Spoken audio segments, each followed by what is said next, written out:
Regards croisés? Quelles initiatives pour l'école numérique d'aujourd'hui et de demain? Bonjour à tous et bienvenue dans ce nouveau numéro de Regards croisés. Nous sommes en direct du salon Educatec Educatis et nous vous proposons pendant 2 jours une série d'émissions autour du numérique dans le monde de l'éducation. Alors justement, le numérique est une opportunité pour la conduite du changement.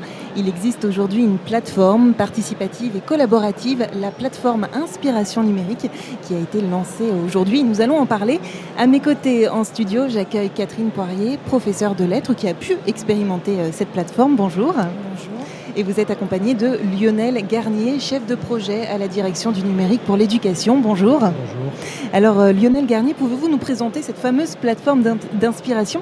Qui trouve-t-on et à qui s'adresse-t-elle?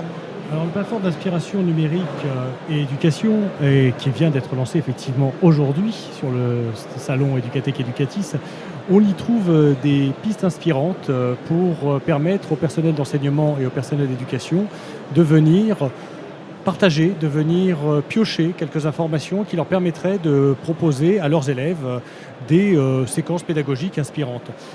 On y retrouve des repères qui vont tourner autour du travail en équipe, de l'interactivité, de l'autonomie, de l'évaluation, de la personnalisation et du travail avec les parents. Ces repères ne se veulent pas être normatifs ni directifs, ils sont structurants parce qu'ils nous paraissent être la base de ce que l'on a pu expérimenter dans les échanges avec les enseignants, avec les chercheurs des universités, comme structurant d'une conduite réelle du changement qui permet d'être pérennisée dans le temps. Voilà, donc 6 repères. Alors, cette plateforme, elle se veut transversale. Vous proposez donc des entrées par repère, comme vous venez de nous l'expliquer, mais aussi par compétences. Pourquoi vous avez souhaité cette transversalité ? Alors, la transversalité, elle est importante parce qu'aujourd'hui, on a une vision qui vient au-delà et on voit dans la pratique quotidienne des enseignants et dans leurs demandes, une vision qui va au-delà de leur propre matière et de leur seule matière. On est dans la transdisciplinarité, on est dans la transversalité, on est dans le collaboratif et l'intelligence collective. Donc, on a plusieurs possibilités d'entrée. Soit on rentre effectivement par un des repères, je veux travailler de manière collaborative ou je veux travailler avec mes élèves en difficulté, ou alors je veux permettre à mes élèves d'acquérir telle et telle compétence qui sont aujourd'hui basées sur ce que l'on propose, sur les compétences et le système de critérialisation européen, sur les compétences numériques. Alors Catherine Poirier, justement, vous êtes enseignante et vous avez pu naviguer sur cette plateforme pendant plusieurs jours. Quelles étaient vos attentes au départ sur cette fabrique en ligne ? Très douée en informatique et l'outil numérique n'est pas du tout quelque chose pour lequel je suis familier. J'avais envie de clé en main, de quelque chose qui soit très pratique, qui me prenne par la main du début jusqu'à la fin. Et pour le coup, j'ai pas du tout trouvé ce que je cherchais.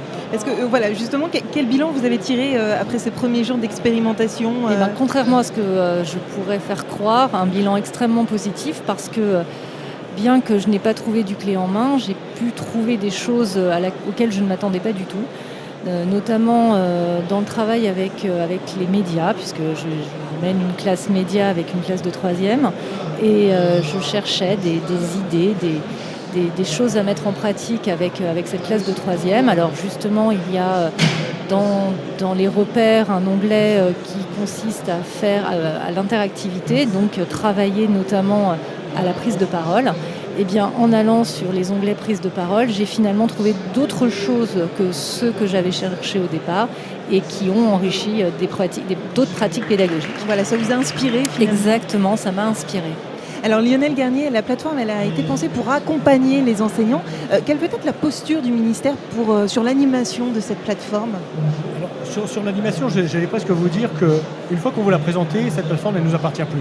Elle a été réfléchie pour permettre aujourd'hui, c'est un petit peu la posture que l'on souhaite tenir, d'être dans une posture où on est là pour expliciter, impliquer les gens et surtout les accompagner. Donc cette plateforme a pour but de vivre à travers ce que vont en faire les utilisateurs quotidiens. Et elle est même conçue, je dirais, dans sa forme propre, en mode agile, où elle sera bien sûr évolutive en fonction de ce que l'on verra, puisqu'il y a une possibilité d'interagir avec nous, en notant nos propositions, en faisant d'autres. On a cette possibilité d'avoir de réelles remontées de terrain et une vraie vie du terrain. Et les enseignants, ils sont prêts à cette conduite du changement ? Alors ça me fait doucement sourire parce que globalement, j'allais dire, les enseignants, ils n'ont pas attendu pour innover, pour proposer des choses intéressantes. Il se passe un millier de belles choses dans les établissements. Ce que l'on essaie de proposer avec ça, c'est comment valoriser, comment on va permettre aux enseignants de partager leurs pratiques, de s'appuyer les uns sur les autres et de vraiment mettre en place cette intelligence collective. Mais on n'a pas conçu ce site dans nos bureaux en se disant comment on peut réfléchir. On s'est basé vraiment sur la pratique des enseignants au quotidien et sur leurs besoins. On est là vraiment dans un but d'accompagnement avec une vraie bienveillance sur tout ce qu'ils pourront mettre en place et tenter. Il y aura des échecs, il y aura des très belles réussites, mais c'est pas grave, on est avec eux pour avancer. Alors Catherine Poirier, quelles ont été les conséquences pour vous sur votre établissement? Parce que voilà, vous nous avez expliqué tout à l'heure, ça a suscité des idées. Derrière, quelles conséquences sur votre établissement? Alors je dirais que déjà à titre purement personnel, ça a pu mettre un doigt sur les manques que je pouvais avoir et donc plus spécifiquement avoir des formations et avoir des compléments de connaissances sur des points très précis. Et puis ça m'a permis aussi de me rendre compte de ce que les élèves possédaient déjà et donc notamment je travaille dans le 94 où les élèves sont dotés d'ordinateurs portables dans lesquels il y a pas mal de logiciels. Je me suis aperçue qu'avec ces logiciels, je pouvais faire beaucoup de choses.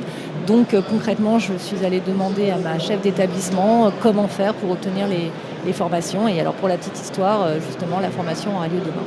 Voilà, donc vous allez être formés sur ces outils-là.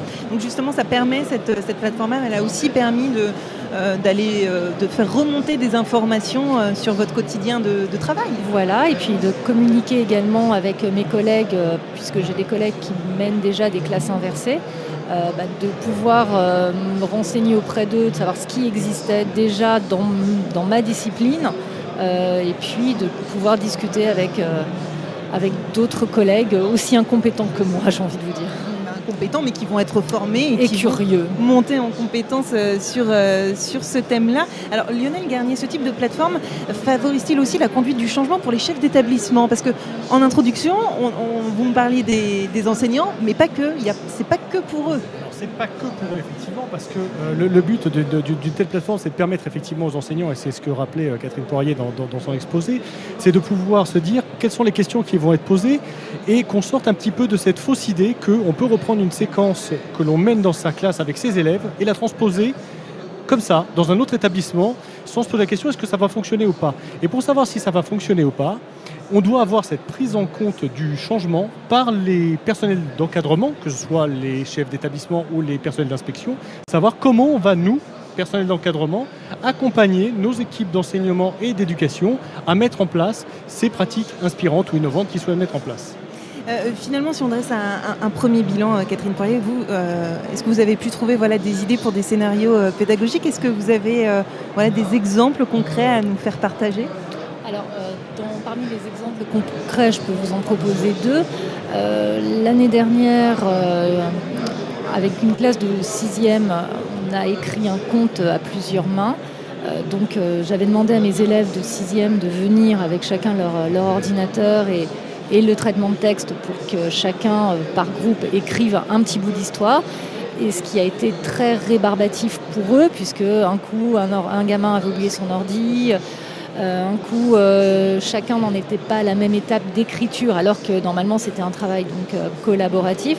Et par le biais de cette plateforme, eh bien, dans le travail en équipe, il y a une proposition d'écriture collaborative, alors qui était dans un premier temps proposée pour travailler avec les équipes, et que tout simplement je me suis réappropriée pour travailler autrement avec concrètement, non pas une équipe, mais avec ma classe de 6e, donc en interactivité. Je rebondis sur le thème de réappropriation, justement. Lionel Garnier, c'était vraiment aussi la vocation de cette plateforme, faire que ce qui peut marcher chez un enseignant ne marche pas forcément chez l'autre, et que la recontextualisation de chacun des repères qui sont proposés est primordiale dans l'esprit de cette plateforme. Tout à fait, ça permet effectivement à chaque enseignant de pouvoir interagir, et de par un système de notation, entre guillemets, en tout cas d'appropriation et de lien social, de dire voilà, moi j'ai fait dans mon établissement, j'ai dû rajouter ça, j'ai fait ça, et ça fonctionne bien, et ainsi de suite. On se donne ces espèces de petits conseils techniques qui permettent de faire vivre la plateforme, et donc de faire vivre le cours au quotidien au bénéfice des élèves.